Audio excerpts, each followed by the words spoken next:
Kur'an olmasa bizim başımız Kur'an'ın dedikleri etrafında düşünməsə, bizim ana məlumat bazamız Kur'an'ın sözleriyle dolmasa, biz kapitalist kimi düşünüp Müslüman kimi görsənərik. Komünist kimi təfəkkür edib Müslüman kimi bəzənərik. Bizim düşüncəmiz gərək İslami düşüncə ola.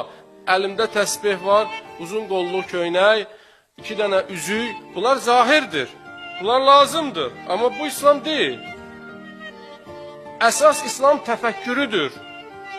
Sən danışanda, mövqe sərgiləyəndə, İslamı aydınlıq gətirmək istəyəndə, insanları marifləndirmək istəyəndə, İslamın haqlı tərəfini insanlara çatdırmaq istəyəndə Qur'ana əsaslanırsan ya öz şəxsi fikirləri və?